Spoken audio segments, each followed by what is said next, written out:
श्री राम जय जय राम। श्री राम जय जय राम।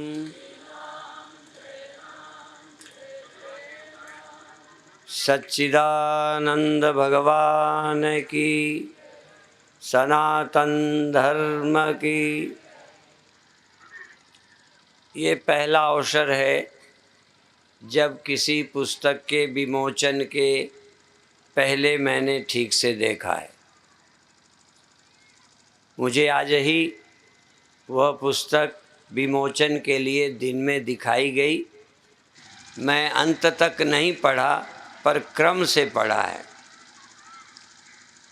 उसमें साधक के लिए, जिज्ञासुओं के लिए, धर्मात्माओं के लिए, जीवन को ऊंचा बनाने के लिए बहुत सामग्री है। इसलिए आप अधिक से अधिक उसे ले जा सकते हैं, पढ़ेंगे तो बहुत लाभ होगा। उसी में एक गृहस्थों के लिए भी प्रेरणा है कि घर छोड़कर जाकर के ही साधना नहीं होती, घर में रहकर भी साधना होती है। ये बहुत अच्छी प्रेरणा दी है। दूसरी ये भी प्रेरणा दी है कि कभी कभी कौवे या बगले हंस के साथ मिलकर अपने को हंस तो नहीं बनाते पर हंस की तरह जाहिर करते हैं, दिखावा करते हैं। उसके लिए भी सावधान किया है। और हम जीव कैसे ब्रह्म को प्राप्त हो सकते हैं, इसकी प्रेरणा दी है, बहुत सरल शब्दों में और थोड़े थोड़े शब्दों में। इतना संक्षेप में इतनी सरल पुस्तक साधकों के लिए बहुत कम उपलब्ध होगी। इसलिए मैंने पढ़ा है और मेरा स्वभाव है, मैं किसी चीज़ की अधिक प्रशंसा नहीं करता। यद्यपि अंतिम लक्ष्य तक चूँकि नहीं मैंने पढ़ा तो ये नहीं अभी पढ़ पाया कि ब्रह्म की अपरोक्षानुभूति तक कितनी चर्चा है। पर इतना मैं दावे से कह सकता हूँ कि हर साधक पढ़ेगा तो ज़रूर आगे बढ़ेगा, उसको लाभ होगा। अब मैं आपसे जो चर्चा श्रीमद् भागवत की चल रही है और सबका लक्ष्य है मुक्ति पाना,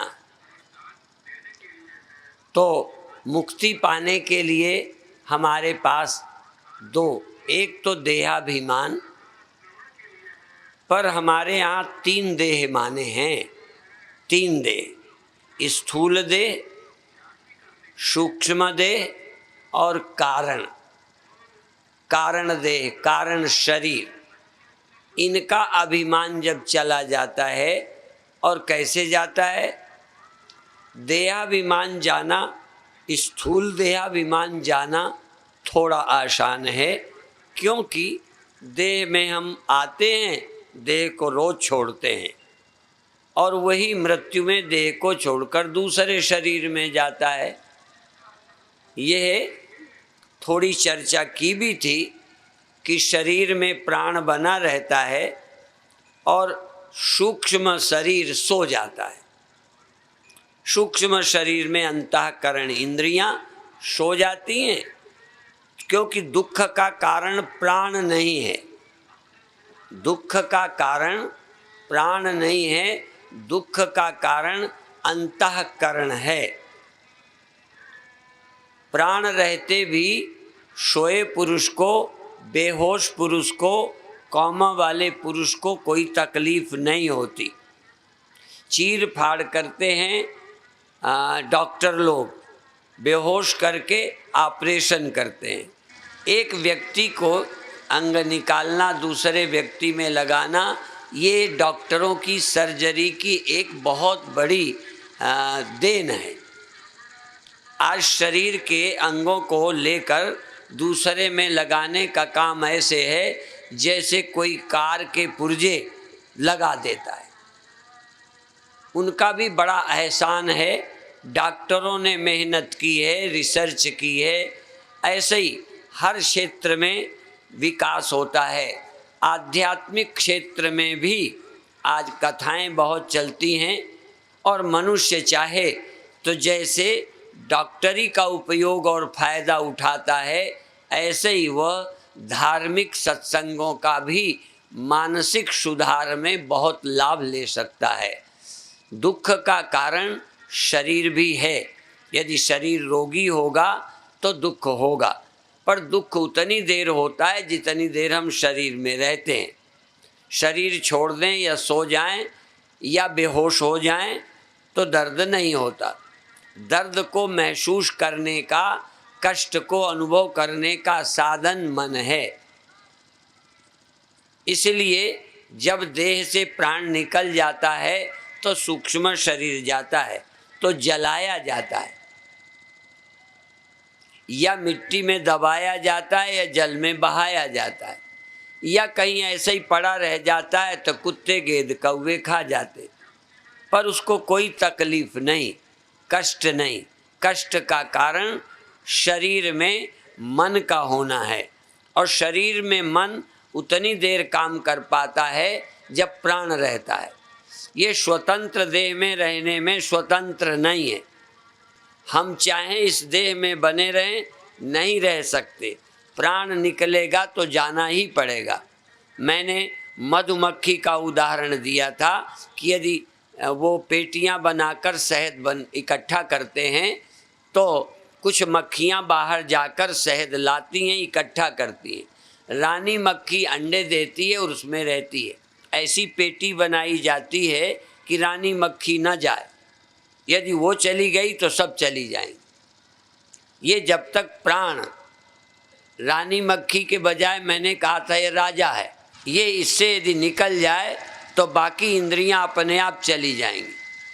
और एक एक इंद्री चली भी जाए, किसी की आँख चली जाती है, किसी के कान चले जाते हैं, किसी की अन्य इंद्रियां काम नहीं करती हैं, पर प्राण रहता है तो इलाज हो जाता है। नई आँखें लगा दी गई।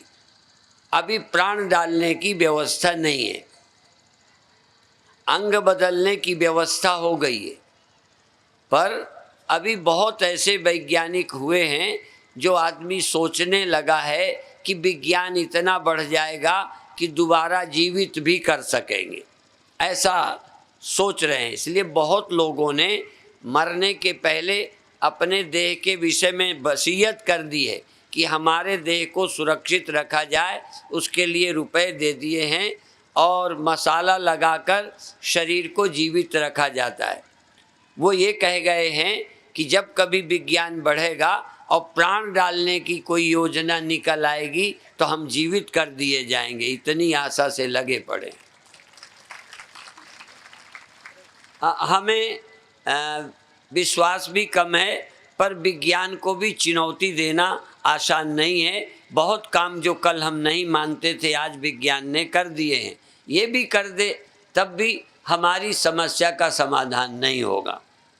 क्यों नहीं होगा? क्योंकि हम दुख नहीं चाहते, मृत्यु नहीं चाहते और दुख नहीं चाहते। तो जब तक प्राण रहता है, नहीं मरते, तो क्या हम सुखी रहते हैं? मृत्यु ही दुख नहीं है, जीवन में भी बड़े दुख हैं। ईर्षा है, द्वेष है, काम है, अपमान है, लाभ है, हानि है। हम भय और चिंताओं में जीते हैं। यदि उम्र लंबी भी हो जाएगी तो दुख थोड़ी समाप्त हो जाएंगे। मृत्यु मान लो ना भी हो, शरीर की आयु लंबी हो जाए या अनंत हो जाए, अनंत तो होगी नहीं, पर लंबी हो जाए तो भी क्या।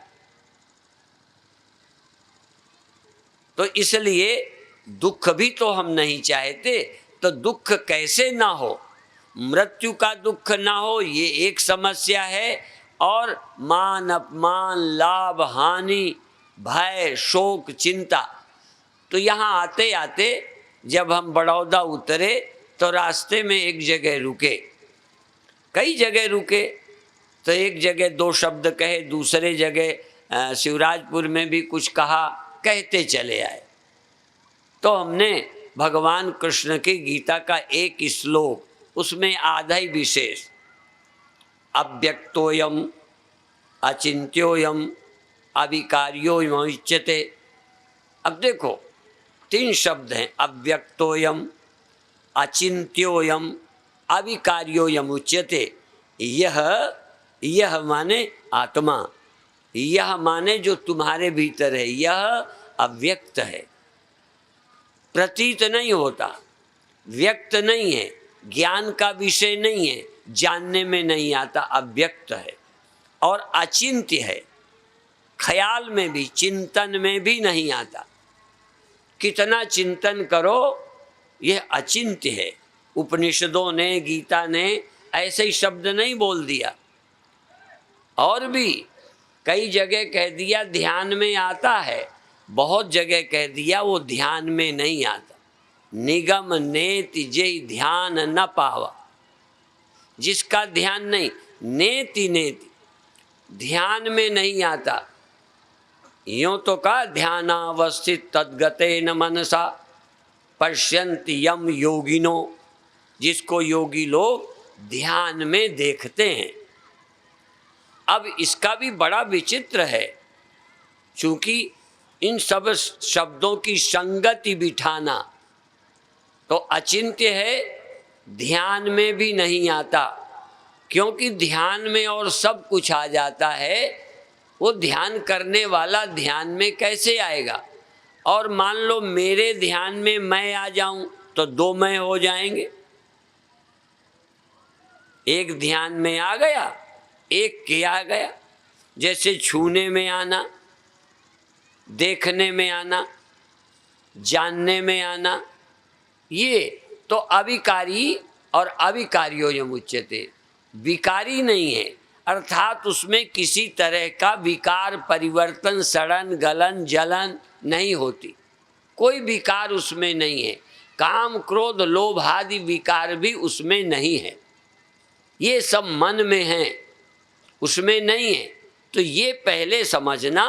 और ये गीता के इसी श्लोक के आधे में कह दिया, एनम, इसको जो ऐसा ही जानता है, जैसा बोला, अचिंत्य, अव्यक्त और अविकारी, ऐसा जो इसको जानता है, फिर उसे कोई शोक नहीं होता, कोई शोक नहीं। बिगड़ जाने का, मर जाने का शोक कैसे होगा। इसलिए कहीं गहराई में हम आत्मा को आत्मा नहीं जानते, किसी अनात्मा को आत्मा जान लेते, किसी जाने हुए को मैं जानते रहते। जैसे अभी आसानी से समझ आने वाला, इस देह को भी हम मैं जानते हैं, इस देह को मैं जानते हैं। अब तुम्ही से पूछता हूँ, कठिन नहीं है, थोड़ा ध्यान देना पड़ेगा। जागृत में इसे मैं कहते हो, ये देह तो खाट पे पड़ा रह जाता है, इसका तो तुम्हें पता नहीं होता। स्वप्न में एक और देह, उसे मैं कहने लगते हो। जैसे कोई शादी के पहले वो तुम्हारी पत्नी नहीं थी, शादी के बाद वो तुम्हारी पत्नी हो गई, और तलाक हो जाए तो फिर तुम्हारी पत्नी नहीं कहलाएगी। तो ये देह जो तुम्हारा कहलाता है, तो एक बात तो 100% माननी पड़ेगी कि देह को मेरा कह भी दो, मैं एकदम नहीं कहता, देह को मेरा कह भी दो, पर देह को मैं कहना तो सर्वथा झूठ है, ये मैं हो ही नहीं सकता। जिसको मैं छोड़कर थोड़ी देर को चला जाऊं, जैसे कपड़े उतार कर थोड़ी देर रखे फिर पहन लिए, तो जिसको हम पहन लें, उतार लें, वो मैं कैसे, मेरे तो हो सकते हैं। तो शरीर को स्वप्न में इस देह को उतार देते हो, ये पड़ा रहता है, और स्वप्न के देह को पहन लेते हो। भले तुम्हें ये ध्यान उस समय नहीं रहता कि मैंने ये वही देह नहीं है, उस समय उस देह को भी तुम यही समझते हो। उस समय तुम स्वप्न के अलीराजपुर को यही अलीराजपुर समझते हो, स्वप्न की दूरी को तुम यही वाली दूरी सड़कें मानते हो, और समय भी तुमको ऐसा ही लगता है कि यही वाला समय है, इतने घंटे लगे चलकर पहुंचने में, स्वप्न में यदि अलीराजपुर से शिवराजपुर जाओ तो टाइम भी लगेगा, स्वप्न में भी लगेगा, दूरी भी लगेगी, समय भी लगेगा, पैदल चलोगे तो थकोगे भी, जबकि वो शरीर भी झूठा, सड़क भी झूठी, दूरी भी झूठी। पर चलो अभी झूठी की व्याख्या नहीं करते, पर ये वाली सड़क यहीं की यहीं, इसमें चले नहीं, ये वाला शरीर यहीं लेटा, अलीराजपुर में गया ही नहीं। तो जिसको छोड़ दिया और दूसरा पहन लिया आपने, तो ये तुम्हारा कैसे जागे, फिर इसी को मैं मानने लगे। इसलिए ये मैं नहीं हो सकता। और भी गहराई से जाना है, सूक्ष्म भी मैं नहीं है, पर उसको अभी हम छोड़ना नहीं जानते। जागृत में मन के साथ, स्वप्न में भी मन के साथ, सुषुप्ति में सो गए तो मन का पता नहीं। यदि मन न होता तो इस तन में तुम कभी ना आते। कोई आदमी इस तन में आके दिखा दे। आत्मा रहते भी, सबके रहते इस देह में आप बिना मन के नहीं आ सकते। मन है तो आप इस देह में आ गए। इसलिए जिसमें आए हो, जिसको छोड़कर जाते हो, वो जो जगह है, जैसे घर में जाते हो, घर में आते हो, इसे कैसे आप मैं कहते हो। इसलिए देह को मैं नहीं मानना है। देह है, मेरा मान भी लो, कोई बात नहीं। मेरा तो घर भी मान लेते हैं, मेरा तो खेत भी मानते हैं, काम चलाना है, और बेच देते हैं तो मेरा नहीं रहता, फिर पैसा मेरा होता है। पैसा खर्च हो जाए, पैसा भी मेरा नहीं होता। वो तो रोज अपने पराए होते रहते। पर ये देह भी एक दिन मेरा मैं नहीं रहेगा, पर तुम रहोगे। वो कौन हो? फिर जैसे देह का अध्यास छोड़ना है, ऐसे ही सूक्ष्म का, जीव का अध्यास छोड़ना है। वो और कठिन है, क्योंकि मन न होता तो न देह में होते, न स्वप्नों में होते। मन के कारण आप अलग हो। मेरा मन, तुम्हारा मन अलग अलग है। तुम्हारा दुख, मेरा दुख अलग अलग है। ये मन ने हमको अलग कर रखा है। देह ने नहीं बांटा, मन ने भी बांटा है। अविभक्तम च भूतेषु विभक्तम इव च स्थितम। भगवान ने कहा कि ये आत्मा या ब्रह्म या मैं परमात्मा अविभक्त है, एक है, पर विभक्त की तरह मालूम पड़ता है। जैसा कि समझाने में कहते हैं कि आकाश एक है, यहाँ देखो नहीं, पर एक यहाँ लोटा ले आओ, अब वो लोटे के भीतर का अवकाश, बाहर का अलग। लोटा हटाओ फिर एक, कहीं वो दो नहीं है, पर लगने लगते।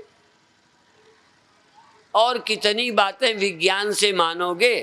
सूर्य में देखो, सूर्य में प्रकाश घटता बढ़ता लगता है।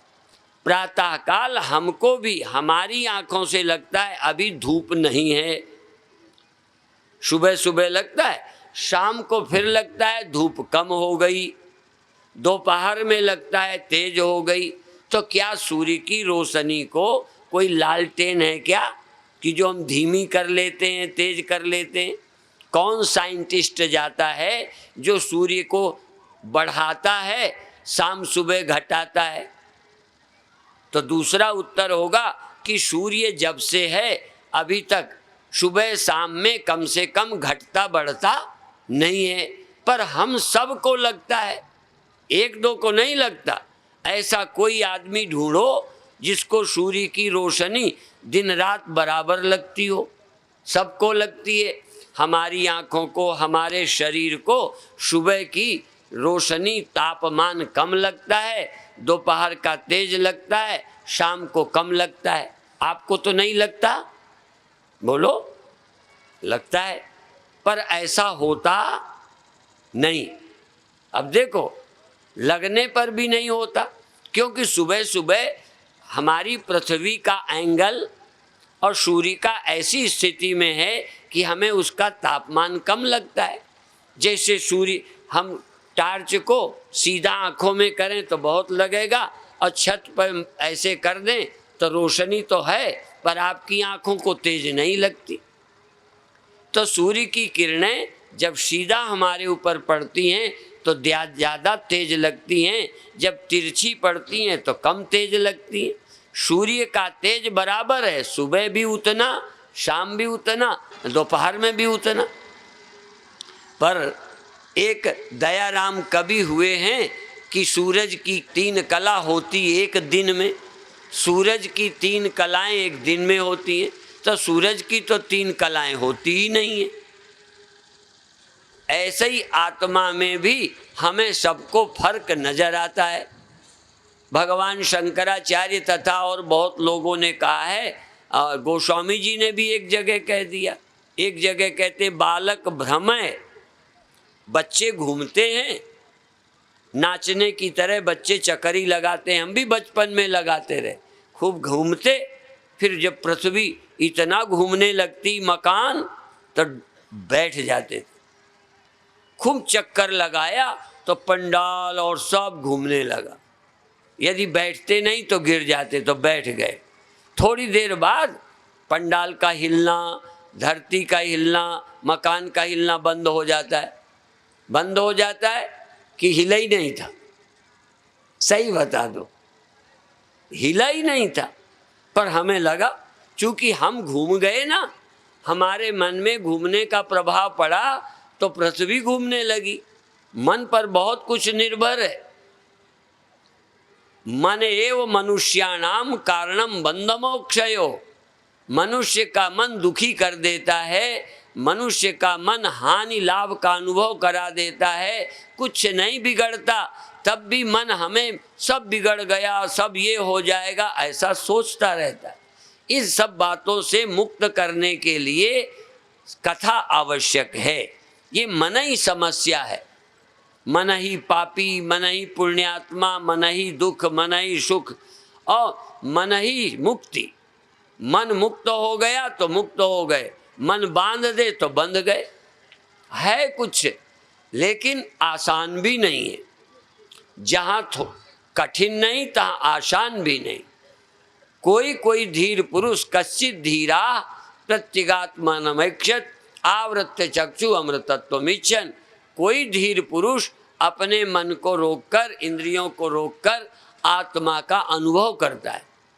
कैसे करता है? जब अनुभव में नहीं आता, कहते जब सब का अनुभव कर लेता है, बाहर का, फिर भीतर का, फिर मन का, फिर बुद्धि का, फिर अहंकार का, ज्ञान का सब का अनुभव करता है, तो सिर्फ ये तरीका है कि सबका अनुभवी कौन? बस सबका अनुभवी, सबका ज्ञाता जानने में नहीं आया, सबको जानने वाला ही यह चैतन्य है जो अपरिणामी, अविकारी और अव्यक्त है। गीता के या उपनिषद के लक्षण के अनुसार जानने में भी नहीं आता और संदेह भी नहीं। कह नहीं सकता कोई कि स्वप्न में मैं नहीं था, जागृत में मैं नहीं था, ध्यान में नहीं था, समाधि में नहीं था, किस समय नहीं था। अपने न होने का समय ढूंढो, कम से कम जन्म से मृत्यु के बीच में ढूंढो, जागृत स्वप्न सुसुप्ति में ढूंढो, सुख दुख में ढूंढो, कितनी देर तुम गैर हाजिर थे, तुम न थे और कुछ था, ऐसा समय ढूंढो तो उत्तर मिलेगा। और कुछ तो कभी था कभी न था, मैं सदा था। जो सदा है वो कौन है? ये नहीं कि बाद में ढूंढेंगे, शरीर के रहते ढूंढें क्या क्या नहीं रहने वाला और क्या इसमें सदा वही रहता है, यही ढूंढना है अभी। ये नहीं कि मरने के बाद या जन्म के पहले, इस समय देखिए क्या क्या बदलता है। जो प्रकट होता है, भगवान ने कहा वो व्यक्त नहीं है, अव्यक्त है। दूसरा कहा वो अविकारी है, तीसरा कहा वो अचिंत्य है। तो जो चिंतन में आया वो कौन? जो जानने में आया, जो जानने में नहीं आया। बस इतना सा सूत्र ले लें तो हम आत्मज्ञ हो सकते हैं। पर इतना जल्दी किसी की इसमें रुचि भी नहीं, इसका फायदा भी जल्दी समझ नहीं आता। जब तक परीक्षित की तरह मौत ना हो ना, कोई सुनने को तैयार नहीं, ये कथा जरूरी नहीं लगती। इसलिए आपसे दूसरा निवेदन है कि कष्ट को बुरा मत समझो, ये समझो हमें जगाने आते हैं, ये मौत भी हमें सावधान करने आती है, आत्मज्ञानी बनाने आती है। इसलिए किसी ने कहा है, सुरखुरू होता है इंसान ठोकरें खाने के बाद, ठोकरें भी हमको मजबूत बनाती हैं, योग्य बनाती हैं, हर समस्या हमें समाधान करना सिखाती है। जैसे बच्चों को खेल खेल में ज्ञान बढ़ाया जाता है, जानबूझकर बच्चों को ऐसे संकट में, पहाड़ों में, पेड़ों में बाहर घूमने ले जाया जाता है जिससे उनकी नॉलेज बढ़ जाए। परमात्मा भी हमें हर परिस्थिति में डालते हैं, दिखाते हैं, जिससे हमें कला आ जाए, सोचना आ जाए, हाँ जीने की कला है, हाँ दुख से बचना आ जाए, चिंता से मुक्त होना आ जाए, और क्या है। बाकी तो कथा न सुनते तो भी परीक्षित को सांप तो काटता ही, और सुन ली तब भी परीक्षित को सांप काटने आया। अभी अभी आप सुन रहे थे कि ऐसा पंडित जिसने ऐसा किया तो जला हुआ पेड़ हो गया।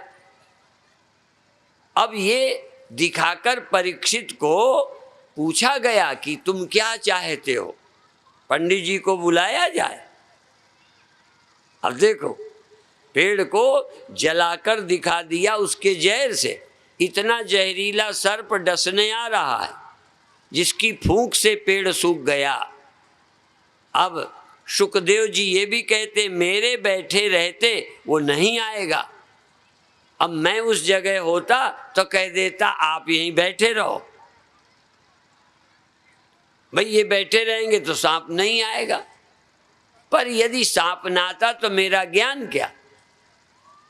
अर्थात मृत्यु को स्वीकार करना कि मैं मरूंगा, यही तो नासमझी हटानी। अर्थात परीक्षा कर ली।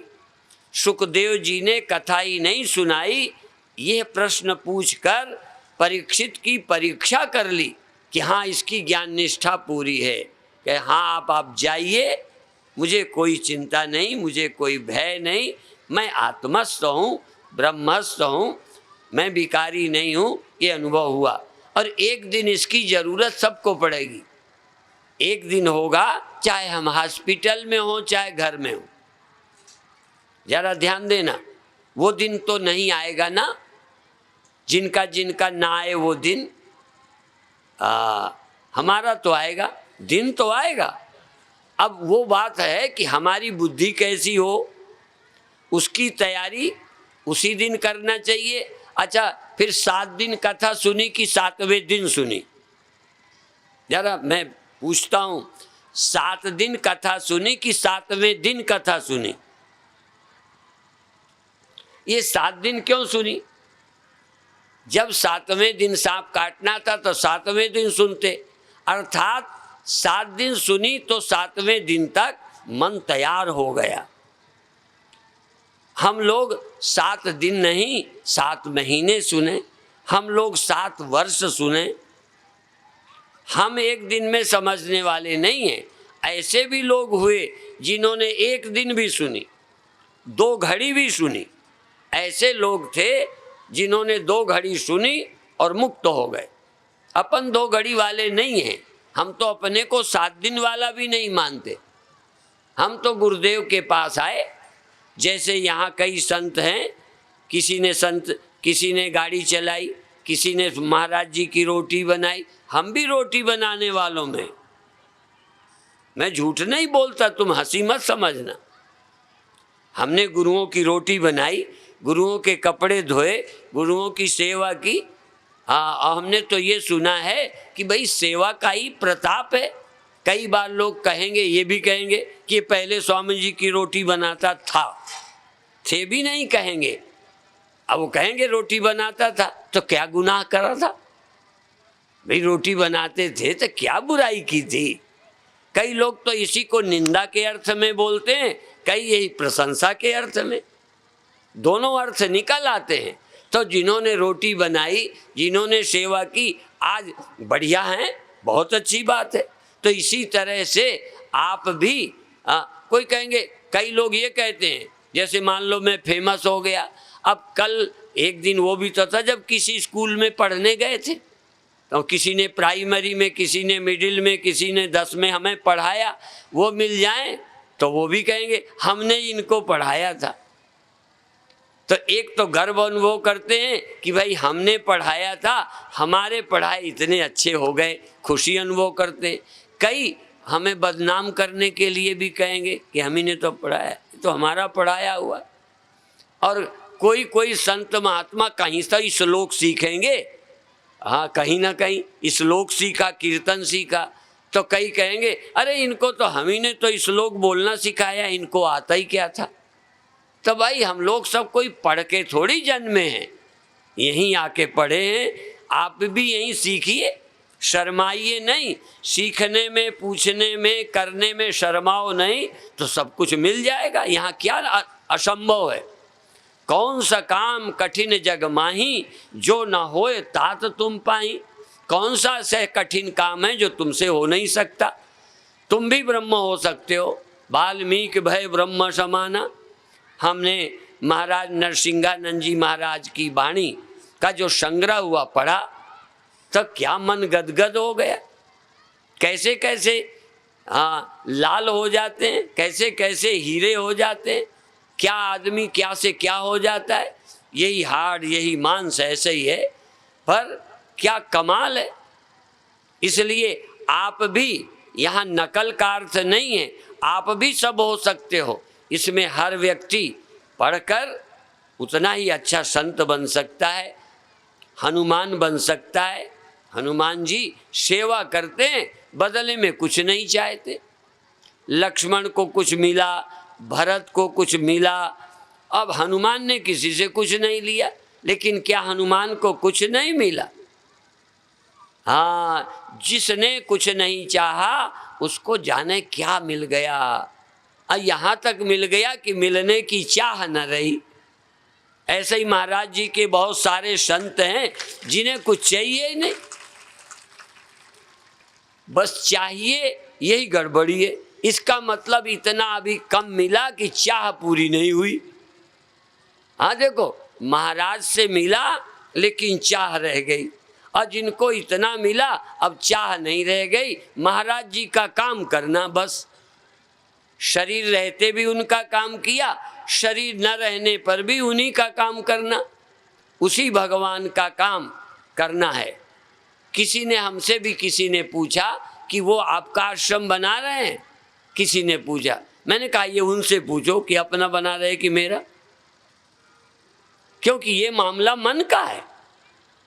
और एक उदाहरण मैंने सचमुच देखा, ये उज्जैन में जहाँ शांति स्वरूपानंद जी रहते हैं, वो अखंड आश्रम, एक नीम का पेड़ है। मैं वहाँ पहले महीने महीने रहा, तो एक कौवा कोयल को लड़ते देखा। पहले तो सुना ही सुना था, लड़ते देखा तो थोड़े दिन चूंकि बना रहा, फिर उसके अंदर बच्चे थे तो वो भी बोलते, कौवा भी लड़े, कोयल भी बोले, लड़े तो धीरे धीरे बच्चे भी बोले। तो बच्चे की आवाज़ कोयल से मिली, तो कोयल अपने बच्चे, और कौवा समझते थे मैंने पाला, चुनाया, रोज रहे, ये मेरे बच्चे। अब समझे ही ना है। तो मैं पूछता हूँ, आपसे भी पूछता हूँ, कोयल ने अपने अंडे कौवे के घोंसले में रखकर उसके हटा दिए, कौवा अपने ही बच्चे समझ के पालते रहे। अब सच बता दो, बिल्कुल सच। दो तरह का है इसमें सच, एक मनोवैज्ञानिक, एक भौतिक। सचमुच कौवों ने किनके बच्चों को पाला है? हाँ देखो, वैसे देखें स्थूल बुद्धि से, स्थूल से, तक कौवों ने कोयल के बच्चे पाले। पर सच ये है, कौवे को जरा भी पता होता तो पालता। इसका मतलब अपनी समझ से उसने अपने ही पाले। इसलिए कौवा परोपकारी, बोलो, नहीं है, सवाल तो दिमाग का है। उसने तो अपने पाले, मोह से पाले, उसके न निकले तो बहुत दुखी हुआ और ले गए जिसके थे। हम किसका काम कर रहे हैं ये हमारी बुद्धि जानती है। हमारे हाथ किसी काम में लगे, कौवे का मुंह, कौवे का शरीर उनके पालने में लगा रहा, पर सचमुच वो अपने मोह में अपने अंडों को पालता रहा, कोयल के समझ के नहीं पाले। यदि कोयल के समझ कर भी पालता तो वो कौवा ही नहीं था, वो तो फिर परमहंस था, ज्ञानी था, योगी था। आप भी जिस बच्चों को पालते हो, झूठ नहीं बोलना, ये भगवान की सृष्टि है, ये भगवान के हैं कि तुम्हारे। जिस बच्चे को पढ़ा रहे, लिखा रहे, पाल रहे, कोई भी आदमी एक भी ऐसा निकले जो भगवान के बच्चों का काम कर रहा हो।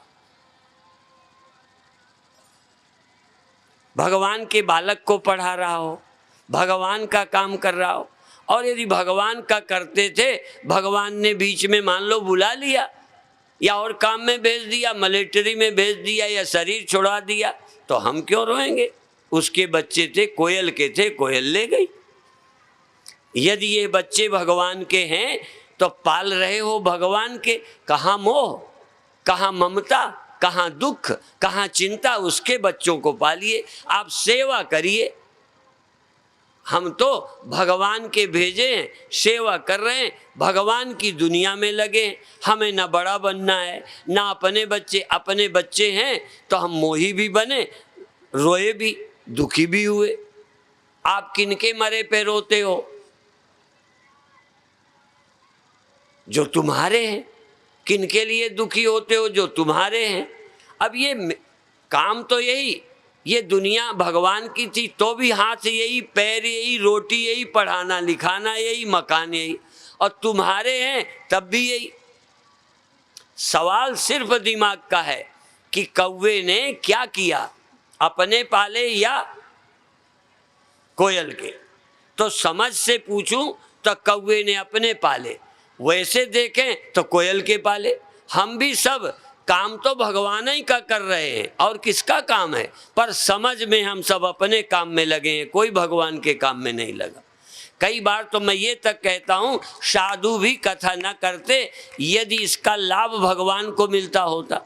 कथा भगवान की करके लाभ मुझे मिलता है, मान मुझे मिलता है, नहीं हमारी इस सभा का सब लाभ भगवान को मिल जाए तो हम कहेंगे फिर हम कथा काहे को करें। कहीं न कहीं व्यक्ति स्वार्थ से ऊपर नहीं उठ पाता। स्वार्थ से ऊपर उठ जाए तो परमार्थ होता है, और स्वार्थ तो स्वार्थ ही है, चाहे कोई दुकान में बैठा करे, चाहे मंच में बैठ के करे। स्वार्थ से ऊपर उठ जाए तो परमार्थ है, फिर चाहे दुकान में बैठ के करता है, चाहे घर में बैठ के करता है, चाहे आश्रम में बैठकर। परमार्थ है भगवान का काम करना, स्वार्थ है अपना काम करना। अपने काम से छुटकारा हो जाए तो आप मुक्त हो गए। बंधन क्या है? इसलिए स्वकर्मणा तमभ्यर्च सिद्धिं विन्दन्ति मानवा। अपने कर्म से भगवान की पूजा करिए, बल्कि भगवान के काम कह करके अपनी पूजा कराते रहते। कहीं न कहीं मैं को खुराक दी जाती है, ये सबकी खुराक ये मैं खा जाता है, ये मैं ना खाए, इसलिए भगवान को नैवेद्य लगाओ। भगवान को ये मान भी, मेरी कथा का मान भी भगवान को मिले, मेरी सेवा का भी फायदा मेरे गुरुदेव को मिले, मेरे कर्म का फल संसार को मुझे ना मिले। इसलिए कर्मण्येवाधिकारस्ते माँ फलेषु कदाचन माँ कर्म फल हेतु भू माते संगोत्स्व कर्मणि। कर्म का फल मैं ना चाहूँ, मेरे को ना मिले, हे भगवान मेरे कर्म का फल मुझे ना मिले, बल्कि और अच्छा है करता भी मैं नहीं, तू ही करा लेता है, मुझे फल की क्या जरूरत। और फल चाहूँगा तो मेरी भूख बढ़ेगी, मैं अधूरा मरूंगा, और फल न चाहूँगा, मैं फल न खाऊंगा कर्म का, तो मैं तृप्त हो जाऊँगा, मुक्त हो जाऊँगा। खाने से मैं भूखा मरता हूँ, खाने वाला भूखा ही रहता है, इसका पेट भरता ही नहीं। ये पेट चाहे भर जाए, दिमाग को जितना तुम दोगे ना बुझई की काम अगिन तुलसी कहूँ, विषय वासना घीते। कितना भी खा लो, मन को भर लो, ये भरता ही नहीं। ये भी नहीं कि 4 पद मिल गए तो संतोष हो जाए, नहीं। हे प्रभु मुझे कुछ न मिले, कोई नाम न जाने मेरा, और यदि मेरा नाम कोई जानता हो तो भी उसे पता होना चाहिए कि ये भगवान की कृपा है, मेरा नहीं। इसलिए जो आदमी अपनी मैं का त्याग कर देता है और भगवान का काम करता है, चाहे कम ज्ञानी है, चाहे कम योगाभ्यास है, वो भगवान का भक्त है। और भगवान का मुक्त तो सदा ही मुक्त रहता है, भक्त ही मुक्त रहता है। जो मैं का भक्त है, मैं का मंदिर भी मैं खा गया, आश्रम भी मैं खा गया, ये मैं ही के, हम सब मैं के काम में लगे पड़े हैं, भगवान के नहीं। एक दिन कोई भाग्यशाली जिसका अपना कोई काम नहीं है, तो कैसे करो, शुरुआत यहीं से करो कि भाई हम यहाँ अपने लिए नहीं आए, भगवान के काम के लिए आए। अपना बनाओगे तो कितना बनाओगे। एक मैंने कथा सुनी थी कि किसी राजा ने कहा जो जितना चाहे जगह घेर ले उतनी उसकी हो जाएगी। तो जगह लोगों ने घेरनी शुरू की, किसी ने दीवार बनाई, पैसे वालों ने बहुत घेरी, जिनके पास पैसा नहीं था जंगल की लकड़ी काट काट कर बांस बल्लियाँ गाड़ के बनाई, किसी ने कांटे काट काट के बनाए, जो जितना घेर पाया घेरता गया। एक आदमी ने घेरा कुछ नहीं, कहने मैं क्या घेरूं, मेरा है क्या। तो पर बाद में क्या कहा, राजा ने कहा जो घेर ली गई वो तो उनकी थी, जो घेरने से बच गई उसकी थी, जिसने कुछ नहीं घेरा सब उसी का था। हाँ, ते मैं के लिए जो कुछ करते रहोगे कितना कर लोगे, कितना घेरोगे, कितना अपना बनाओ, कितना अपना बनाओ। अच्छा कितने हमने चेले बनाए, कितने बच गए, कितने हमने आश्रम बनाए, कितनी जगह बच गई। कितना भी करें हम पूरे नहीं होंगे। एक अकल से इतना कि जितना सब भगवान का है सब, और मैं भगवान का हूँ, तो कानूनन मालिक तो मैं हो ही गया, सब भगवान का। और इसीलिए मेरा माने सब मेरा डायरेक्ट नहीं, सीधा मेरा कुछ नहीं, सब भगवान का है और मैं भगवान का हूँ, इसलिए सब कुछ मेरा है। हाँ, सब गुरु का है और मैं गुरु का हूँ, इसलिए इस नाते से सीधा नहीं, इस तरह से यदि हम अपने जीवन को बनाएं तो जीवन धन्य हो जाएगा। अधिक क्या कहें, प्रातः काल का फिर निमंत्रण देते हैं, अधिक से अधिक संख्या में आकर आप सुबह का ध्यान का लाभ लीजिए, योगासन करके स्वास्थ्य लाभ लीजिए। जैसे लोग देश का झंडा होता है ना, हम लोगों के यहाँ गाते थे, गुरु का झंडा लहर लहर लहराए गुरु का, और हमारे गुरुओं का झंडा लहराए, बस उसी में हमारे को मिल गया।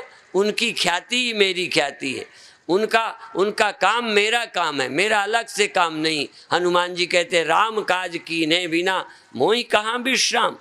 लोग कहेंगे अपना काम कीने बिना, ये काम कीने बिना मुझे विश्राम नहीं है, पर वो कहते हैं राम का काम किए बिना मुझे चैन नहीं। ऐसे गुरुओं का काम करके हमें चैन मिले, गुरु के काम को रुका हो हमें चैन न मिले। अपनी कोई व्यक्तिगत समस्या ही नहीं, अपना कोई आवश्यकता नहीं, सारा काम सकल भूमि गोपाल की या में अटक कहाँ। इसलिए सब कुछ भगवान का, मेरा कुछ ना हो, मेरा हो तो एक केवल भगवान हो, बस मेरा भगवान बाकी सब संसार। इतना ही कहकर समाप्त करते हैं। ओम शांति शांति शांति।